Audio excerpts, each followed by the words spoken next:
Good morning student. Class 12 में हम पढ़ रहे थे विपणन प्रबंध के बारे में, और हमारा जो टॉपिक चल रहा था जिसको हमने आधा अधूरा छोड़ा था वो था कि विपणन के क्या कार्य होते हैं। विपणन प्रबंध के कार्य हम पढ़ रहे थे, जिसमें हम अपने समापीकरण और श्रेणीकरण तक हम अपना लेक्चर में लास्ट में हम कवर कर चुके हैं। आइए इसी लेक्चर को हम कंटिन्यू करते हैं। आज हम इसका अगला पॉइंट पढ़ने जा रहे हैं, जो विपणन प्रबंध का एक महत्वपूर्ण कार्य होता है, जो है पैकेजिंग और लेबलिंग। पैकेजिंग का आशय क्या होता है? पैकेजिंग के बारे में आप सभी जानते होंगे। जो वस्तुएं आप खरीदते हैं, आपने देखा होगा पैक की भी होती है। तो वस्तु को पैकिंग क्यों किया जाता है? तो पैकेजिंग का आशय है कि वस्तु के संग्रहण, यानी उसको ठीक से रखने और लाने ले जाने के समय उनकी टूट फूट, क्षय क्षति, नुकसान से बचाने आदि को कम करने के लिए जो क्रिया की जाती है उसको हम पैकेजिंग कहते हैं। पैकेजिंग के माध्यम से वस्तु को लाने ले जाने, उठाने रखने में, ग्राहकों को लुभाने में, अपनी ओर अट्रैक्ट करने में क्या मिलती है? सहायता। तो पैकिंग का अर्थ होता है कि जो भी प्रोडक्ट हमारा होता है उसका ऊपरी आवरण, यानी ऊपर का जो कवर होता है उसका रूपांतरण करना पैकेजिंग कहलाता है, पैकिंग कहलाता है। अब आता है कि वस्तु और उसके पैकेज के साथ लगी जो भी चिट है वो आपको ये बताती है कि उस प्रोडक्ट कैसे बना हुआ है, इसका नाम क्या है, इसका उत्पादक कौन है, उसका मूल्य क्या है, उसको कब तक प्रयोग में ले सकते हैं, उसको लेने की विधि क्या है। ये सब चीज़ें जो उस लेबल पर जो लिखी होती है, जो पैकेज के साथ लगी है, उसे हम कहते हैं लेबलिंग। यानी लेबल तैयार करने की जो प्रक्रिया है वो तो कहलाती है लेबलिंग, और पैकेज के ऊपरी आवरण का रूपांकन करने की जो क्रिया होती है वो कहलाती है पैकिंग।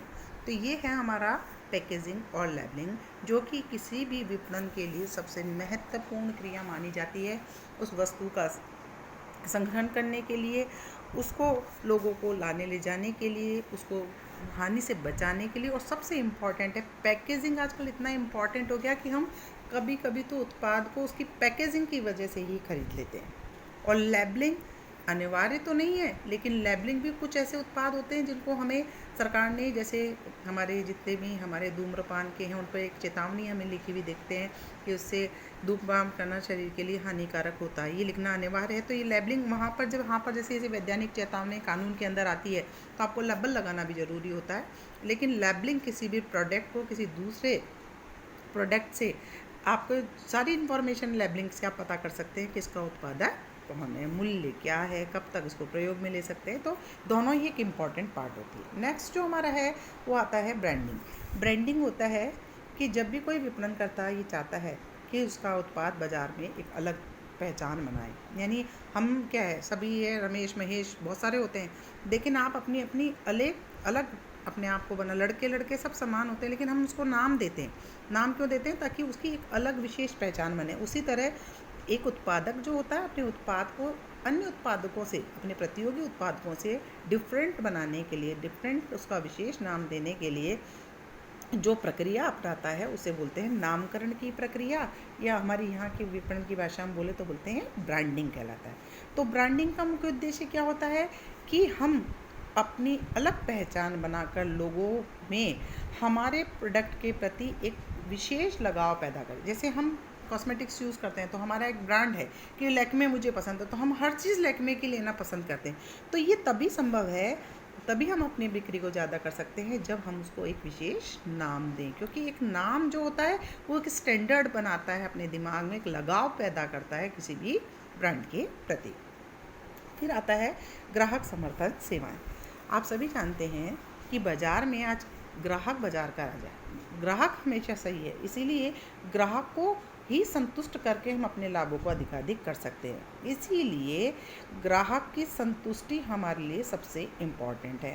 अब आपने नाम दे लिया, अच्छी पैकिंग कर ली, लेकिन अब ग्राहक को अपनी वस्तु के प्रति लगाव पैदा करने के लिए आपको क्या होता है, कुछ ऐसी सुविधाएं भी देनी होती है जिससे ग्राहक क्या होता है, संतुष्ट होता है और आपकी वस्तु को बार बार क्रय करने के लिए प्रेरित होता है। इन सब चीज़ों को सफल बनाने के, इस विपणन उद्देश्य को प्राप्त करने के लिए वह क्या करता है, अपने ग्राहकों को विक्रय उपरांत कई प्रकार की सेवाएं देता है। जैसे माल को पहुंचाने की है, ग्राहकों की शिकायत पर उसकी सर्विसिंग करने की है, तकनीकी सेवाएं डेमोस्ट्रेशन देने की है, रख रखाव की है, उधार की सुविधाएं। तो ये सारी चीज़ें विक्रय संवर्धन सेवाओं में आती है, जो आप ग्राहकों को अपने प्रोडक्ट के प्रति लगाव पैदा करने के लिए विक्रय के साथ साथ देते हैं, यानी ग्राहक का समर्थन पाने के लिए दी जाने वाली सेवाएं ग्राहक समर्थन सेवाएं। फिर आता है उत्पाद का मूल्य निर्धारण करना। ये भी एक बहुत महत्वपूर्ण कार्य है विपणन प्रबंध का। कहते हैं ना कि मूल्य एक ऐसी चीज़ होती है कि हर ग्राहक की अपने क्रय करने की क्षमता अलग अलग है। अगर आपने वस्तु का मूल्य ग्राहक की पॉकेट के अनुसार रखा है तो आपकी वस्तु खरीदेगा, नहीं तो वो आपकी वस्तु बिल्कुल भी नहीं खरीदेगा। तो किसी भी वस्तु की मांग का संबंध उसके मूल्य से होता है, इसीलिए वस्तु का मूल्य रखते समय उसकी लागत, लाभ की दर, प्रतियोगी उत्पाद आपने वो क्या मूल्य रखते हैं, सरकारी नीतियाँ क्या है, जो हमारे क्रेता हैं उनकी क्रय शक्ति कैसी है, बाजार की स्थिति कैसी है, ये सब चीज़ों को ध्यान में रखते हुए हमें वस्तु और सेवा का, उत्पाद का मूल्य निर्धारण करना चाहिए, और जो न तो ग्राहकों को कभी ज़्यादा लगे और विपणनकर्ता जो लाभ के उद्देश्य से कार्य करता है उसकी भी संतुष्टि हो सके। फिर आता है अगला विक्रय। इस कार्य के अंतर्गत क्या आता है, विपणन प्रबंधक वस्तुओं और सेवाओं के स्वामित्व का हस्तांतरण। विक्रय क्या चीज़ होती है, आज जब तक चीज़ हमारे पास है तब तक हम उसके मालिक हैं, और जब हम उस वस्तु को कोई मूल्य लेकर दूसरे व्यक्ति को बेच देते हैं तो मालिक कौन बन जाता है, जिसने मूल्य चुकाया है। तो स्वामित्व हस्तांतरण क्या करते हैं, विपणन प्रबंध का एक हिस्सा है, कार्य है विक्रय करना, यानी स्वामित्व का हस्तांतरण एक व्यक्ति से यानी विक्रेता से क्रेता को होना।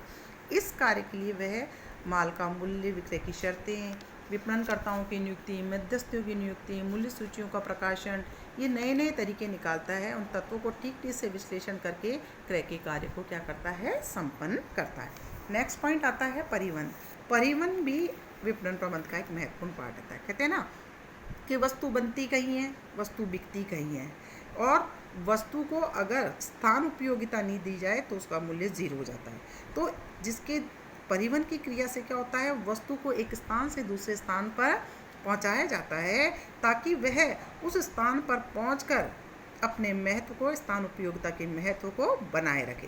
कहते हैं ना, विविध उत्पादकों वस्तुओं को वांछित स्थान पर उपलब्ध कराकर माल के महत्व और कीमतों में वृद्धि कर सकते हैं, ग्राहकों को अधिकतम स्तर की संतुष्टि प्रदान।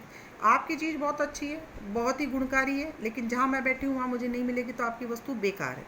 परिवहन के माध्यम से क्या होता है, जो भी हमारे परिवहन के साधन है, जैसे जल है, स्थल है, वायु मार्ग, आजकल बहुत सारे तरीके हैं जिससे हम वस्तुओं को एक स्थान से दूसरे स्थान पर पहुंचाते हैं, इस कार्य को संपन्न करते हैं। इससे क्या होता है, वस्तु का उत्पादन और उपभोग के स्थान, इसके बिना तो संभव ही नहीं यातायात के, कि वस्तु आप कितनी भी अच्छी पैदा करो, ग्राहक जहाँ वहाँ तक नहीं पहुँचेगी तो अनयूज्ड हो जाएगी।